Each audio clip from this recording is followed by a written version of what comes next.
Hello viewers, welcome back to reaction pro. तो guys उम्मीद करते हैं आप सब बढ़िया होंगे। तो गाइज आज जो हमारे पास वीडियो आई है उसका टाइटल इकरा बताएगी। इकरा क्या टाइटल है? वीडियो का टाइटल है जी तकमीक को बढ़िया गाय को मैग्ने को यस्तोहा। यस्तोहा, ये मैग्नी बुद्धा और तकमी बुद्धा की मतलब के वीडियो है। ठीक है, और चलें क्रेडिट उनको ही जाता है। तो पहले देखते हैं वीडियो। काम बनेको कहिले ठुलो सानो हुँदैन, काम बनेको पूजा हो। रोकिज वर्शिप। उहिले 1914 मा हामी माथि फोक्लिनको टापुमा हुँदाखेरि पनि आफ्नो काम आफै जुत्ता मोचादेखि लगाएर भित्र बाहिर लाउने लुगा जम्मै आफै धुन्थ्यौँ, आफै पखाल्थ्यौँ। अनि आफ्नो मकै चाहिँ किन आफै नगर्या त? अहिले त यो भुँडी लागेर नि आफ्नै जुत्ताको तुना खुस्किँदा पनि आफू भुँडीले निहुरेर त्यो लाउन नसकेर खेताला खोज्ने बेला भएको छ। अस्तिको दिन ठेक्कै आफ्नै आँगनमा 100 को नोट झरेको देख्दा पनि आफै सिधा टिप्नु नसकेर छिमेकीलाई बोलाइयो। अप्ठ्यारो छ त अहिले त नानी। मैले मात्र इज्जत कमाउँदै हिँडेर के गर्नु? दाइले फाल्दै हिँडेपछि होइन के गरे तिमीले फेरि? मसँग किन झर्किन्छौ? सक्छौ भने दाइसँग झर्कियो न, बोल्न केही सक्ने होइन दाइसँग। अहिले त्यहाँ तकमेको मकै गोड्दै थिए, अझ तँ पनि आइज यहाँ एकजना खेताले पुगेन भन्दै थियो तकमेले। अर्काको मकै गोड्दै हिँड्नुपर्ने मान्छे हो हामी। बाउको इज्जत कति थियो? हेर आज बाउको इज्जत माटोमा मिलेको। राम राम राम, बुढाको के कुरा गर्नु? हिजो म केही सरको बाख्रा चराउँदै थिएँ, अस्ति म लाउरेनीको भैँसी धपाउँदै थिएँ। हुँदा हुँदा त्यो लाउरेनीको फरिया पनि धोइदिनु थाहा छैन, अनि थाहा हुन्छ। इज्जत फ्याले इज्जत फ्याले भाग्यमानी भयो। काम गर्दा इज्जत जान्छ। एउटा कोलाको टिप म तकमै बुढाले बोलाएको एउटा खेताला पुगेन अरे ज्याला दिन्छु भने परे हैन ज्याला चला खुट्टै बोलाएर ले किन खुवाउन खोज्छौ? यो बाँध्रै जानेन, तिमी पनि जानु पर्दैन। खुट्ट घरमा थचार्यो कसै नगयो दुनिया काम गर्दै हिँडेर इज्जत फाल्नु पर्ने के छ तिहरू? त्यतिकै लाता ल्याउँदै यो गाडी उखेलेर अँगनामा झुन्डाइदिन्छु नि, थाहा पनि तेरा नाक दुखी गरी हानेर कामै गर्न मन लाग्यो ल। यो गाडीमा एक गाडी पानी राउछ जाऊ न नचेर अहिले गाडीले जमा बजाएको भुँडीमा बन्न बजाइन्छ नि बिहे आएछ भन्ने ठान्दै गइहाल न गइहाल। दुनिया काम गर्नु त उचालिँदै हिँड्छौ त। जाइन के हेरेर पानी लिने गएकै पाउँछ। अब कान्छासँग पो पैसा बिटो छाएर इज्जतको कुरा गर्छ। पैसा नहुने त जे काम नि गर्नु पर्छ। कति न इज्जतको हामी त पूर्वको बासिन्दा, मन दुख्छ आफ्नैले नचिन्दा। एकछिन त बसौँ न यही हाम्रो भेटघाटैमा। 1914 मा यस्तो उकालो त कति हिँडेको भनेर गफ त दियो, तर के गर्नु अब चाहिँ अलिक बुढो भइएछु जस्तो पो लाग्यो त हो। ज्यान पनि हिँड्नु पर्ने बाटो यत्रो छ। उहिले 1914 मा त्यत्रो चाहिँ 16 धार्नी बोकेर हिँडेको पनि काथै भो हो। झुसे किन बाकम भुइसे लु ढुङ्गा खोज्दा देउता मिल्यो भनेको ठेक्कै यही हो। झुसेले मलाई आज बकम फुसे भने पनि भन्, त्यहाँबाट भुसे भने पनि भन्। आजलाई आई डोन्ट माइन्ड है झुसे। मेरो एउटा सानो समस्या पऱ्यो भन्दा कस्तो समस्या भने मेरो चाहिँ एउटा भतिजो सुभाषे भन्ने त्यहाँ हङकङमा बस्ने, त्यसले त्यो नेपाली खानेकुरा साह्रै मन पर्यो खानुलाई, साह्रै घरको याद आयो। लु काका त्यहाँबाट मेरो साथीहरू आज हङकङ आउँदैछ, त्यहाँबाट सामान पठाइदिनु भनौँ। अब नेपाली खाना के भन्दाखेरि फापरको पिठो, गुन्द्रुकको अचार, मुलाको सिन्की, त्यहाँबाट चाहिँ लप्सीको अचार, अनि हुँदै जम्मै खानेकुराहरू चाहिँ पठाइदिनु भन्यो। अब आफ्नो पनि बारीमा भएको आँखा चिम्रो मन चाहिँ ठुलो भएको मान्छे परे है म फेरि। मेरो पालो पनि जम्मै गडङ गुडुङ पारेर चाहिँ बेग झोलामा हाले पार्सल बनाएर अब लिएर जानु पर्यो भनेर भनेको। त्यसको बाजेको आजै चाहिँ नेपाल बन्द रहेछ। यो बोकेर जानु त त्यति समस्या होइन कि, तर यत्रो तकमा लाखो इमान इज्जत र प्रेस्टिज भएको मान्छेले बोकेर जाँदा अलिक नसौला कि भनेर झुसे। तल माने भन्ज्याङसम्म चाहिँ पुऱ्याइदेऊ न हौ। अनि बजारसम्म पुगेपछि त्यहाँलाई काठमाडौँसम्म चाहिँ तिम्रो काकाले लगिदिन्छन्। हौ लाखे त्यहाँबाट त अनि मेरो आफ्नै फुपूको पर्ने चाहिँ भान्जा छैन त अनि एम्बुलेन्सको ड्राइभर ठिकै उसलाई फोन गरेपछि त गुटुङटुङ गाडी लिएर आइहाल्छ गाडीमा बिरामी बनाएर लगिहाल्छ तकमा गोजीमा आफू चाहिँ सिटमा त्यसरी सधैँ मान्छेलाई बिरामी बनाएर एम्बुलेन्समा हालेर लान मिल्छ हाउ यो देशमा मिलाए के मिल्दैन हौ हुन्छ अस्ति नै रक्त चन्दनलाई त बिरामी बनाएर लग्यो यो झुसेको पनि अध्ययन चाहिँ साह्रै राम्रो छ धेरै पो थाहा छ तँलाई ल अब यो झोला बोकिहाल त उता चिलगाडी उड्ने बेला भयो अहिले गाग्रीले क्वाङ्ग टाउको हानेर गाग्रीभित्र टाउको छिर्ने गरिदिन्छु अनि त्यहाँ अर्काको काम आजदेखि गर्दिनँ मैले छोडिसकेँ आफ्नो भारी आफै बोकेर जाउँ औ किन झोकेको आवेशमा नआउ न हौ झुसे 500 रुपियाँ दिउँला न 500 भन्दा अहिले 500 मा बिक्ने मान्छे हो हौ म तिमीलाई चाहिँ यो मेरो भारी बोक भनेर भन्छु तिमीलाई त यसो मान्छे कोही मिल्छ भनेदेखि भारिया खोज्देऊ पो भनेको त बरु 1000 दिउँला न 1000 एकछिनै म सोध्छु क्या ये मशहूर अच्छा मैं सोचने दो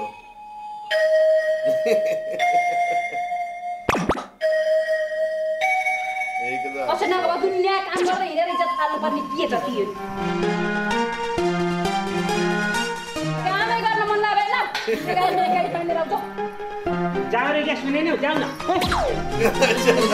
ल के काम गरे 1000 रुपियाँमा केको भारी भो भनिरहेको यस्तो नाति पनि भारी हुन्छ हामी उहिले ट्रेनिङमा 1914 मा यो भन्दा ठुलो 16 धार्नीको बोकेर लाइलनको डोरीमा समातेर उभो यसरी जान्थ्यो केही हुँदैन थियो त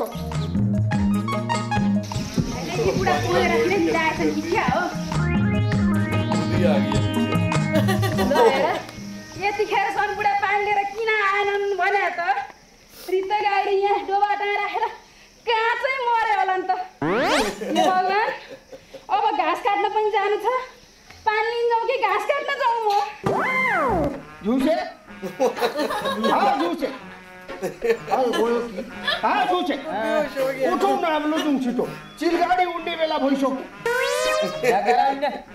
यस्तो गर्मी छ यो हाम्रो चाहिँ खानदानी परम्परा हो के 10 मिनट भारी बोकेर हिँडेपछि 20 मिनट चाहिँ सुत्नै पर्छ अनिवार्य रूपमा के नभएको परम्परा र एकछिन नकार्नु कस्तो परम्परा त यो माग्ने सन्तानको फेरि झुसेहरूको हाम्रो अर्कै परम्परा छ फेरि ठिकै टाइममा चाहिँ यो भारी बोकेर एयरपोर्ट पुग्ने परम्परा छ लु उठौँ त लु उठौँ त कति के चिज गर्न सक्यो लु उठौँ न अब हामीलाई थकै लाग्दैन लु छिटो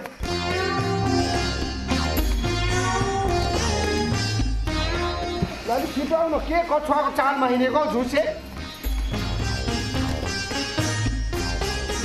ल खत्तम बर्बाद यो बान्द्रे भाते गरा कहाँ गएर आयो अब यसले अर्का भारी बोक्या देखेपछि अब डिचेलाई कुरा लाएर बसी खप्ने हुने तपाईँ बुढा यहाँ आउनुहोस् लाखे फेरि के भयो झुसे झोला हराउला हेर्नु है म त पाखा बस्नु पर्ने भयो छिटो एकछिन तपाईँलाई आराम हुन्छ छिटो छिटो जाउँ त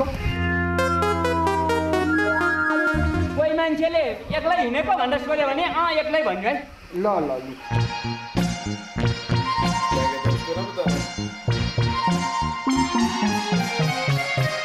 नानी लु यहाँ बस्नु त आन्द्रे कि बान्द्रे अरे नानी यो मेरो यो ब्याग झोला बोकेर नि तल त्यो माने भन्ज्याङसम्म जान्छु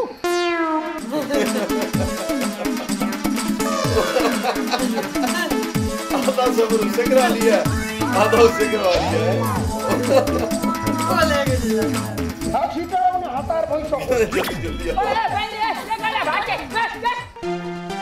ए टक्कै बाजे यो जङ्गलमा त अस्ति बाघले गाई खाएको थियो यो धेरै बेर बस्नु हुँदैन छिटो आउनु त छिटो अर्काले बोकेर ल्या भाइ बोकेर जान्छ बाघ आउँछ यो बाघ दौडिन्छ अरे एकछिन सिङ्की कुच्यो कि हौ झन्डै सिङ्की मान्छेले उहाँदेखि बोकेर ल्याइरहेछ बिचार जाने भएर यसले बोक्ने मैले पनि त त्यहाँनिर यहाँसम्म बोकेर नभर म भनेको यत्रो इमानी जित र प्रेस्टिज भएको ताकमा लगाएको मान्छे उसले बोकेर ल्याएको तिमीले पनि त्यहाँबाट अलिकति बोकेको म तिमीलाई जम्मा 100 रुपियाँ दिन्छु 900 रुपियाँ तिमीलाई ओहो मलाई जम्मा 800 रुपियाँ दिनु अब होइन भिनाजलाई 100 रुपियाँ दिनु मै पुऱ्याइदिन्छु ल हौला त्यसले त 800 रुपियाँ लान्छु 900 मै पो मिलाएर हाट्ने ल 700 रुपियाँ दाम दिनु ल 700 रुपियाँ मलाई 500 रुपियाँ दिनु 500 भन्दैछ त मिलाउ त कुरो 500 मै लगाउँछु 500 ल भइगयो ल मैले 500 मा बोक्दिएँ है मजदुरमा विवाद भएपछि यस्तो हुन्छ कि मालिकले फाइदा उठाउँछ 1000 मा पुऱ्याउने 500 कि 600 मा झरिसक्यो ल त 100 बाबु है चिप्लाएर घर जान्छ उसका सारा रेट खराब कर दिया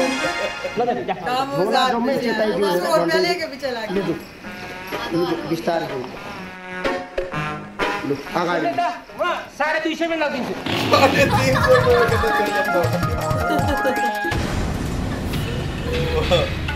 350 बिस्तारै ल के सिसी फुटेको त्यो एउटा के हाल्ने घिउ लग्यो फुटेको छैन अहिले निस्केको मात्रै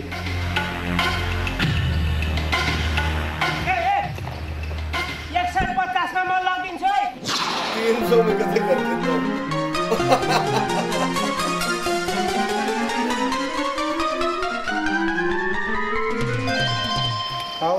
यो भलिबल जत्तिकै तल र माथि बाङ्लाङ र बुङ्लुङ हानेर जम्मै बिगारिसक्यो अब के बोक्छ सोचु लुजु हङकङको फुट्ने चुरा सिङ्गापुरे साडी तिम्रो लागि पालेको छु मैले बोके दारी घरमा दे भन्ने पानी खाने अम्खोरा रहन्छ हौ झुस आदि छिटो आउनु हो कन फेरे त छिटो हतार भइसक्यो हौ छिटो आउनु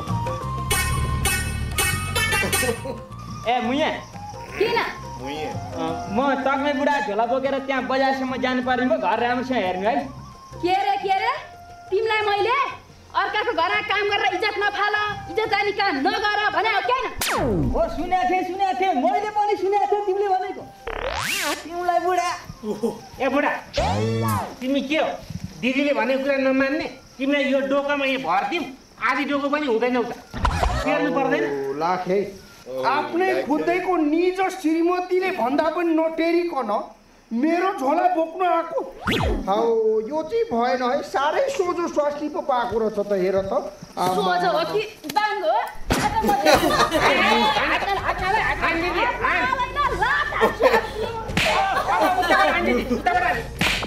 हानेकै भएन यसरी हान न कि यसरी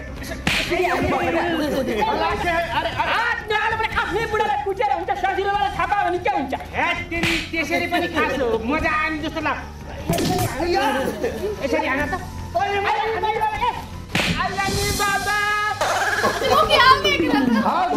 सुपना देख रहा था मारे बाबा हौ लाखे हौ लाखे कहाँ कता कुदेको बाघ देख्नु भएन बाघ अरे कहाँनिर देखिनु त त्यहाँ झाडीमा लुसुक्क पसेछ नि पो झाडीमा पस्यो अरे बाघ होइन बगिनी दुईटा डमरी पनि सँगै बाघ अरे लाखे बाघ भन्दा अघि त्यो बान्द्रे कि आन्द्रेले भन्दै थियो हाल यो जङ्गलमा त बाघ छ होला झुसेलु यत्रो गाई कराएर हुन्छ बाघ आउँदैन त हो अब यो चाउनु चाहिँ अब उयो चाड्छ यो पाखै पाखा उँभोबाट यसो यो पाखै पाखा म त डराउने मान्छे त होइन कि 1914 को हतियार घरमै बिर्सेर नि यस्तो बाटोमा त 1914 मा हाम्रो हाले लाखे हाम्रो अफिसरले एक्लै नहिँड्नु भनेको छ कि नानी अलि बिस्तारै यस्ता बाटो त हामीले कति हिँड्यौँ नि त्यस्तो त केही छैन नि अनि गुटुङटुङ कुद्थ्यौँ उहिले त अनि लाखे हौ एक्लै नजाउँ न हौ बाघ उठ्यौ लाखे कहाँ से चलते हैं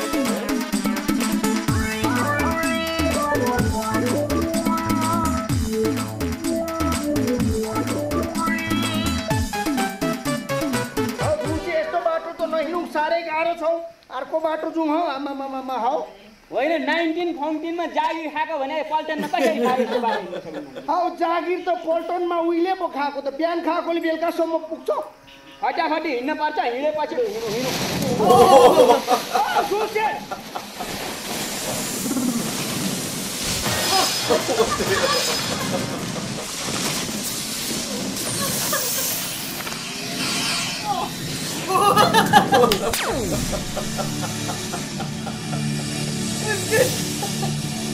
उसके डाल दे ऊपर से।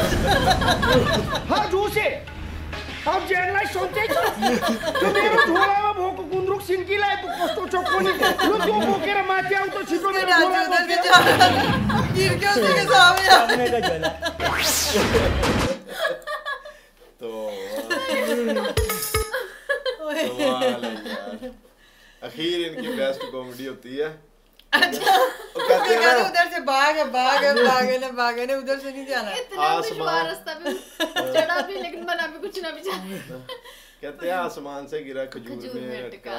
वो सीधा आके गिरा ही अपनी उसके पास। बेगम से छुपता कहते हैं ऊपर से चलते हैं ऊपर से पाउंसरी पोए में सीधा वहीं पे जाके इतना गिरा। मुश्किल रास्ता था ना कैसे चढ़ के गया बेचारा इतना ऊंचा। नहीं वो दूसरे इसके साले ने जो काम खराब किया उसने कहा मुझे 800 दो। उसने कहा 100 तुम्हारा 900 उसका उसने कहा 900 तो मुझे 800 दो 800 कहता दो, चलो 700 दो वो कहते 600 दो वो फिर 500 पे आ गया वो फिर एंड पे कहते 350 दे दो 300 फिर उसने आवाज दी जिसने 300 150 दे दो 150 फिर उसके पीछे भागा वो उसने सारे उसका काम बेचारे का खराब कर दिया वैसे कहते वो कोई काम नहीं करता।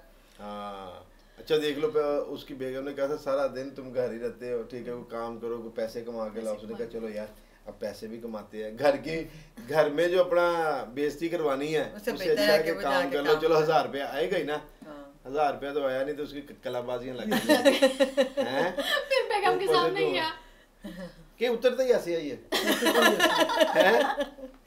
कई लोग जो गिर जाते कहते मैं ये मेरा स्टाइल है कहता मैं आता ही ऐसे हूँ।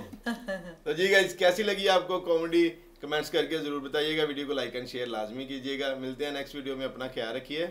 गुड बाय अल्लाह हाफिज।